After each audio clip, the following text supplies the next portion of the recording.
नमस्कार दोस्तों, स्वागत है आप सभी का आपके अपने परिवार लक्ष्य यूपी एग्ज़ाम पर।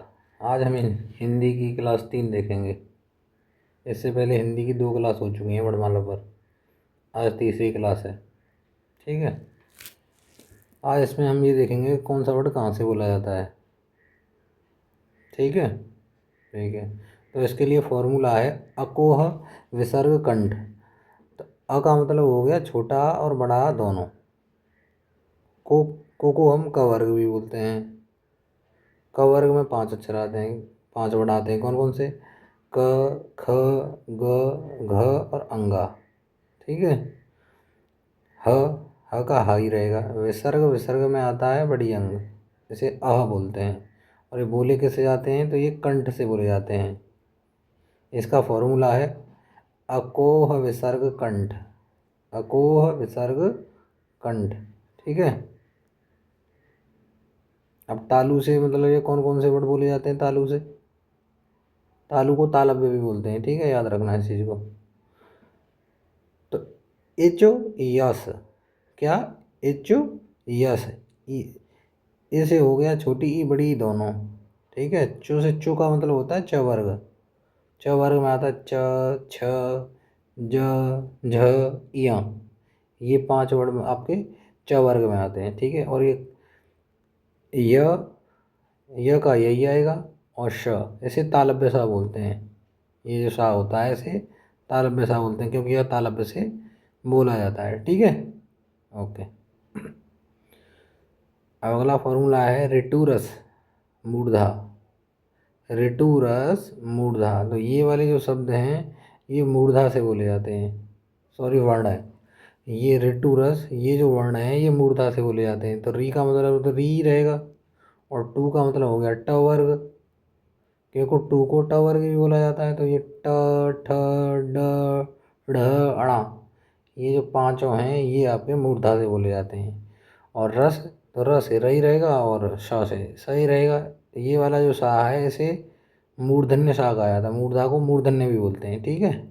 मूर्धा को मूर्धन्य भी बोला जाता है। तो ये वाला जो सा है ये मूर्धन्य सा है। अब लिर तुलसा दंत। लिर तुलसा दंत। तो लिर जो है, लिर ये दंत से बोला जाता है। तो का मतलब हो गया त वर्ग। त, थ, द, ध, न, ये दंत से बोले जाते हैं। और ल और सा, तो ल से ला होगा और सा से आपका स। ये जो है आपके लिर, त वर्ग और ल और स, ये दंत से बोले जाते हैं। कहाँ से बोले जाते हैं? दंत से। अगला फॉर्मूला है उप ओष्ठ।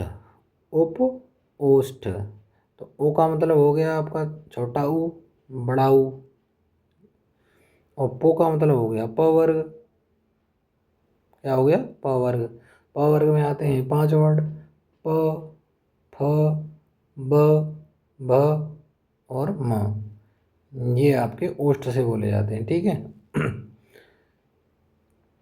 अब ये छोटी ए और बड़ी ए, ये कंठ तालव्य से बोले जाते हैं। कंठ तालव्य से क्यों बोले जाते हैं? कि छोटी ए जो है अब, छोटी ए और बड़ी ए जो है आपकी छोटे आ प्लस ई से मिलकर बना होता है ये छोटी ए। तो आ आपका कंठ से बोला जाता है और ई आपकी तालव्य से बोली जाती है। तो इनका उच्चारण स्थान क्या है? तो कंठ तालव्य हो गया ना, हो गया, क्योंकि ये कंठ और तालव्य से मिलकर बनता है, इसलिए इसका जो उच्चारण स्थान है वो हो गया आपका कंठ तालव्य। ठीक है, समझ में आ गया। और छोटा ओ और बड़ा ओ ये बोले जाते हैं कंठोष्ठ से। किससे? कंठोष्ठ से बोले जाते हैं। क्यों बोले जाते हैं? क्योंकि अ और ऊ से मिलकर बने होते हैं ये। तो अ है आपका कंठ और ऊ है आपका ओष्ठ, तो ये क्या हो गया आपका कंठोष्ठ। तो इसका उच्चारण स्थान ओ और ओ, इनका उच्चारण स्थान है आपका कंठोष्ठ। व बोला जाता है दंतोष्ठ से। ठीक है, किससे बोला जाता है? दंतोष्ठ से। ठीक है। और ये वाली जो बिंदी है अगर इसके पीछे लगी हो तो इसे बोला जाता है अंगा, यानी कि ये क वर्ग का 5वां अक्षर है। और ये बिंदी अगर इसके नीचे लगी हो तो ये उच्छिष्ट व्यंजन होता है। जैसे ये नीचे लगी है तो ये भी उपक्षिप्त व्यंजन है। और ये ड और ये ढ, ये आपके ट वर्ग में आते हैं। और ये हमेशा बिना बिंदी वाले जो हैं, ये हमेशा मतलब ये स्टार्टिंग में, शब्द के स्टार्टिंग में ही लगते हैं। जैसे ड से डमरू, ये स्टार्टिंग में लगा हुआ है। ड ढ है, ये ढ से ढावा, ये स्टार्टिंग में लगा हुआ है। लेकिन ये जो बिंदी वाले हैं ये हमेशा बीच में लगते हैं। इस चीज़ को याद रखना, ठीक है। अब कुछ देख लें, मतलब जैसे दिनांक है, दिनांक, ये जो पांचवा अक्षर है ये अंग की मतलब ध्वनि देता है। तो दिनांक, दिनांक हम दो तरीके से लिख सकते हैं, एक तो ऐसे और एक ऐसे। गंगा भी हम दो तरीके से लिखते हैं, ये भी सही है और ये भी सही है, ठीक है।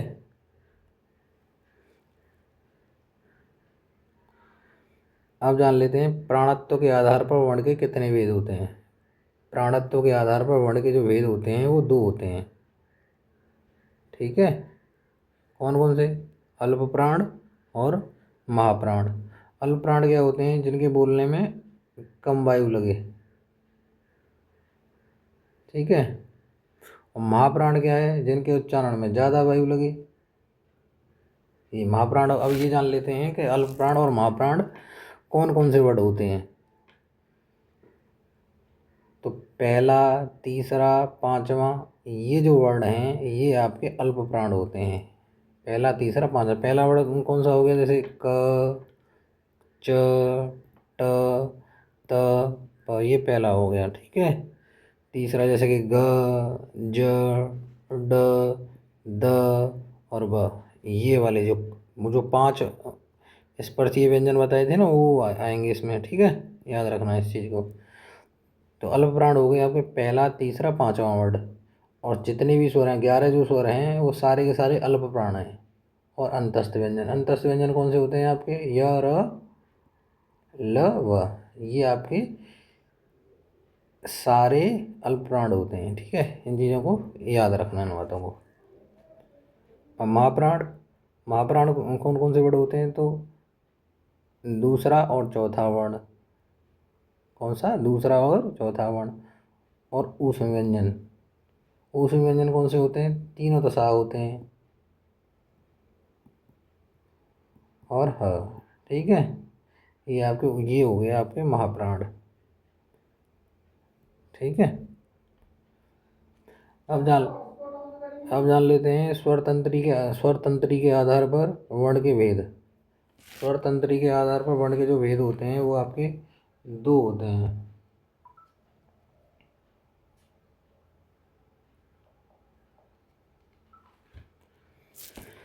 सॉरी, स्वर तंत्री के आधार पर वर्ण के जो भेद होते हैं वो दो होते हैं। कितने होते हैं? दो। कौन कौन से? अघोष और सघोष। सघोष को अघोष भी बोला जाता है, ठीक है। याद रखना है इस बात को। जिन वर्णों के उच्चारण में स्वर तंत्रियाँ जो हैं वो कम झनकार करती हैं, ठीक है, या नहीं भी करती हैं, वो अघोष वर्ण होते हैं। और जिन वर्णों के उच्चारण में स्वर तंत्रियाँ जो हैं अधिक झनकृत होती हैं वो आपके घोष या सघोष होते हैं, ठीक है। अब जानेंगे हम कि अघोष वर्ण कौन से होते हैं और सघोष वर्ण कौन से होते हैं। ये याद रखना, ये अघोष होते हैं, इनके बाद में जो कुछ भी बच जाता है वो सारे ही सघोष होते हैं, ठीक है। अगर आपको ये याद ना हो रहा हो तो ये याद रखना कि एक दो स स स, ये सूत्र याद रखना। एक दो स स स, एक दो का मतलब हो गया पहला वर्ण, दूसरा वर्ण, ठीक है। ये सब कचट तब वाले हैं, कचट तब वाले, पहला वर्ण दूसरा वर्ण, ठीक है। इन चीज़ों को याद रखना, भूल जाओगे ये मतलब कौन से वर्ण है कौन से नहीं है, ठीक है। तो अघोष हो गए एक दो स स स। इनके बाद जो कुछ भी बच जाता है इनके बाद वो सारे ही सघोष या घोष होते हैं, ठीक है। सारे ही सघोष या घोष होते हैं, ठीक है। इन चीज़ों को याद रखना आप, जान लो फिर भी। तीसरा, चौथा, पांचवा वर्ड, ह और सभी स्वर अगर याद ना हो रहा तो बाकी सब सघोष होता है, ठीक है। धन्यवाद भाई, आज के लिए इतना ही रखते हैं। अब एक दो क्लास और बची है वर्णमाला की, फिर वर्णमाला ख़त्म हो जाएगी, ठीक है। फिर आप इसके बाद अपने प्रैक्टिस लगा के देखना कितने क्वेश्चन सही हो रहे हैं, कितने क्वेश्चन सही नहीं हो रहे हैं, ठीक है। और सपोर्ट करें भाई। धन्यवाद भाई।